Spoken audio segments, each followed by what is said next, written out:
Welcome back. Okay, what I'd like to talk to you about in this module is something that is known as emotional contagion. Have you ever been in a room and you can feel the atmosphere isn't quite right? Perhaps there was an argument and you step into the room, no one said anything, but you can feel it. That is emotional contagion. It's as if it's in the air. Now, it's not just the atmosphere that we can feel it, but also how people act and react. Now, I've been training for over 18 years, as I mentioned, and a lot of the times that I get called into companies to help with cross-cultural training or team building or EQ, emotional intelligence, is if there is some form of conflict that is happening within the team, and this could be between the manager and the team or people within the team, and these things can spiral out of control. Now, when it's between team members or team members and managers, it's often called toxicity, and it's a toxic environment, for example, where one person isn't feeling great about a situation. Maybe they're not happy with their job, their task, the project, etc. And the atmosphere that they're providing towards the environment is detrimental to the rest of the team. Negative emotions compared to positive emotions can be far more powerful. I've seen this fairly commonly between high-level managers speaking to their team subordinates. Often it's primarily due to lack of communication, but usually it's down to some form of expectation mix-match between the two parties concerned. There's always a trigger though, and it's usually not necessarily what was said, but how it was said and the atmosphere that it created. When these situations spiral out of control also, again, it's not typically what was said or the situation itself, but how people reacted to that situation. And it could be things like body language, tone, tonality, and those are the three most common triggers that tend to drive people's emotion and knock them off balance. In a situation such as this, for example, if you're in a situation where you don't agree with someone or their ideas, their opinions, rather than having some form of rebuttal, it's always good to try and remain as neutral as possible. So this is easier said than done, but that is typically the solution, and this is where training really does come into communication and breaking down those communication barriers. Now, I want to give you a small exercise just to show you how much tone can really change a conversation. Before we get into that, though, I'd like to show you this beautiful woman's face. Now, she is smiling. Does she make you feel happy or sad? Have you ever noticed that if you smile at someone, or if someone smiles at you, typically you will smile back?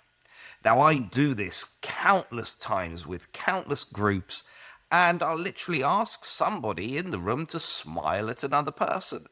And the smile goes around the room. They will smile, people will start laughing, and the mood in the room completely changes just from some very simple thing like this. But conversely, it works the other way. If somebody is frowning, if somebody is in a bad mood, that will also propagate around the room. Smile, and the world smiles with you. If you give off positive vibrations, you will receive positive vibrations. You may have also heard as well, people tend to distance themselves from unhappy people. Or maybe you've been in a room and you're there with your colleagues at work, but then the boss walks in and you know the boss is not in a good mood, and immediately the room goes very quiet. Even though the boss didn't say anything, just the way they walk, the way they move, you know they're not in a good mood, and you can instantaneously feel it in that room. So just really to hit this home now, I'd like to give you an example, and it's using this word Maybe you've been to the dentist in the past and the dentist asks you to open wide and say Okay, we're just going to use that. This word doesn't even exist, but it's a noise. It's just a sound. That's all it is. Okay, so that's all it is. Okay, now going back to our mood meter, we have the 4 quadrants. Try it yourself. I would like you, please, to say but with the different energy and pleasantness from each of these quadrants. So let's begin with the yellow one. High energy, high pleasantness. What would that sound like? Please do it now. Just say with high energy, high pleasantness. How would that sound? Be a bit like this, wouldn't it?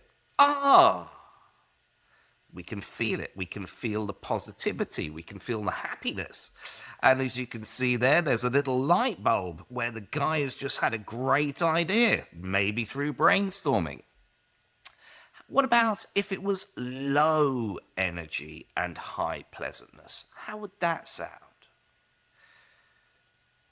Imagine you've just seen these 2 lovely puppies. And I think dogs are another great example of emotional contagion.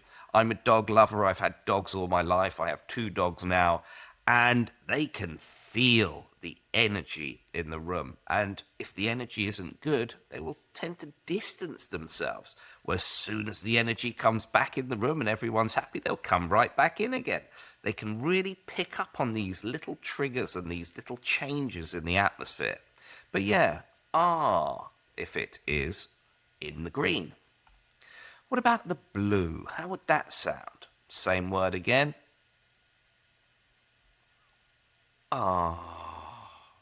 Maybe you're tired. Maybe you're having a terrible day, terrible morning. As if it's too much stress, too much work. I'm really losing my energy here.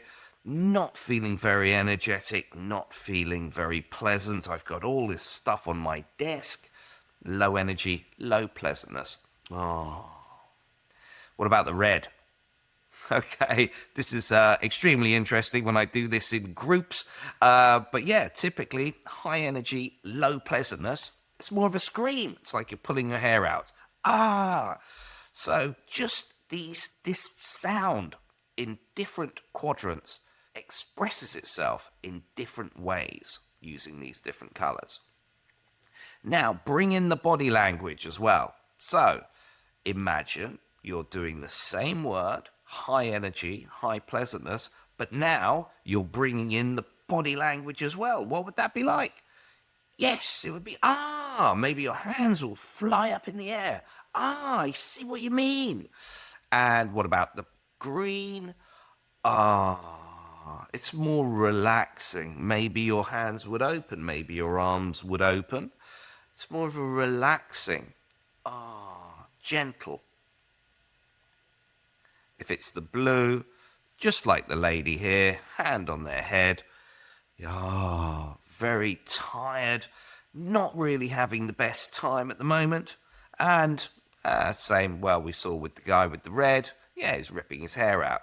So the body really does make a difference, and we'll come back to this later on in the course, but also the tone and tonality are extremely important. So what I'd like you to do is try and think how you project your emotion to the room.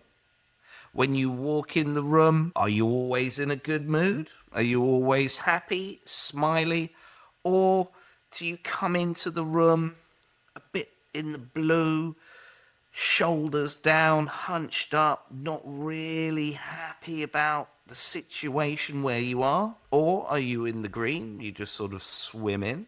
Or are you in the red, where you're charging in, throwing your stuff down on the table? Yeah, which one are you? How do you actually project your emotions to other people? Do you project your emotions to other people?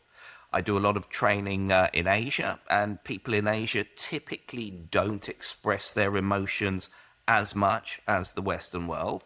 What do you do?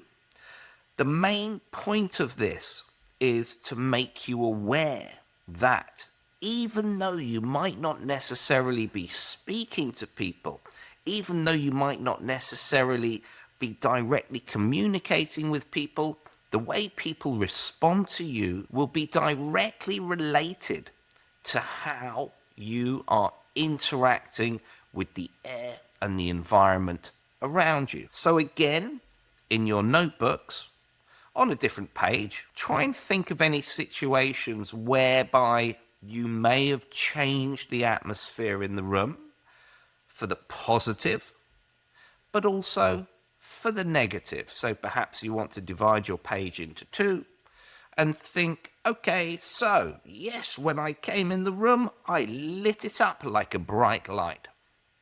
But then there was this other time I wasn't feeling great, I was in a bad mood, and I know that I brought down the mood of the room because of the way I was acting, because of the way I was standing, because of the way I threw my pen on the table.